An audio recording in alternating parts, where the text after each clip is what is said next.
चौथी largest country है हमारी मिलिट्री में और चौथी सबसे बड़ी मिलिट्री है हमारी इंडिया की। लेकिन आपने कभी सुना है कि इंडिया के सैनिकों को बहुत चढ़ गया है कि हम किसी के ऊपर अटैक करना चाहते हैं, किसी को दबाना चाहते हैं या फिर किसी कंट्री को बर्बाद करना चाहते हैं?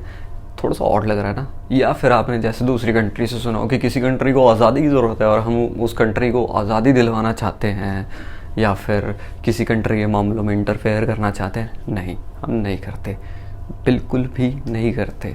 चौथी लार्जेस्ट आर्मी है हमारे पास। ये बेफालतू में खर्च करने के लिए नहीं है।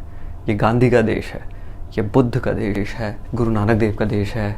यहाँ शांति से काम लिया जाता है हमेशा।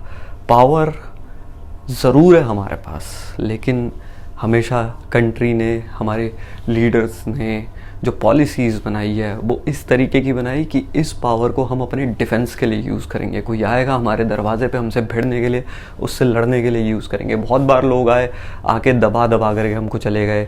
हमने कभी उनके साथ बहुत अल्ट्रा वायलेंस अडॉप्ट नहीं करा। हमने कहा कोई बात नहीं भाई, आओ तुम कमाओ खाओ जाओ अपनी कंट्री में वापस जाओ, लेकिन हमें यहाँ पर छोड़ दो, हम यहाँ पर शांति से रहना चाहते हैं। आज हम आज़ाद हैं, चौथी लार्जेस्ट मिलिट्री है हमारे पास।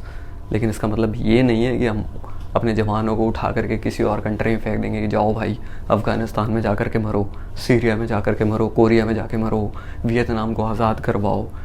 इस तरीके से हमारी पॉलिसीज़ कभी भी वर्क नहीं करती। ये इतनी बड़ी मिलिट्री हमारे डिफेंस के लिए है कि हमारे देश के ऊपर अगर कोई बैड इंटेंशन से अगर कोई कदम रखेगा, कोई नज़र उठाएगा, उससे लड़ने के लिए। Power comes with responsibilities, with great power comes great responsibilities. इसका सबसे परफेक्ट उदाहरण है मेरा भारत देश, उसकी पॉलिसीज़, उसका constitution. We are a democratic country and I believe it is one of the most biggest examples कि जिसकी वजह से मुझे ऐसा लगता है कि मैं एज एन इंडियन बहुत प्राउड फील करता हूँ।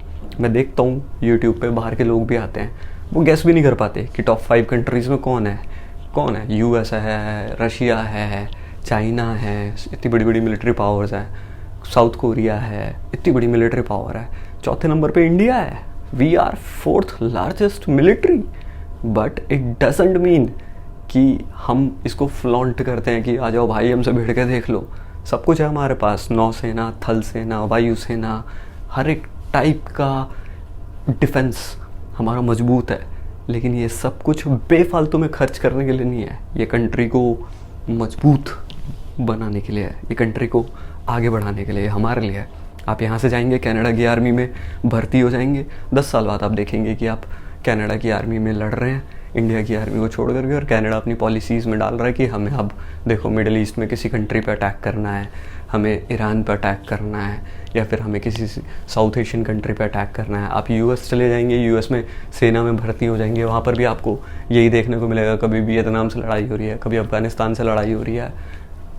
इंडिया में ऐसा कुछ भी नहीं होता। इंडिया, अगर आप मिलिट्री में भर्ती हो रहे हैं तो आप अपने भारत माता की रक्षा के लिए मिलिट्री में भर्ती होते हैं। इंडिया में आप शांति के लिए मिलिट्री में भर्ती होते हैं।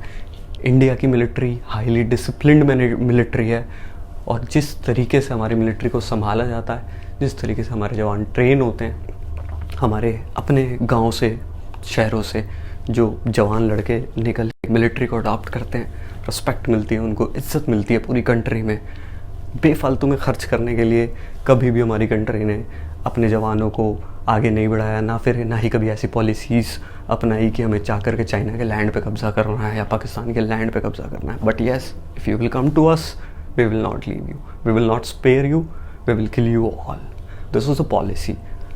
मेरा भारत महान।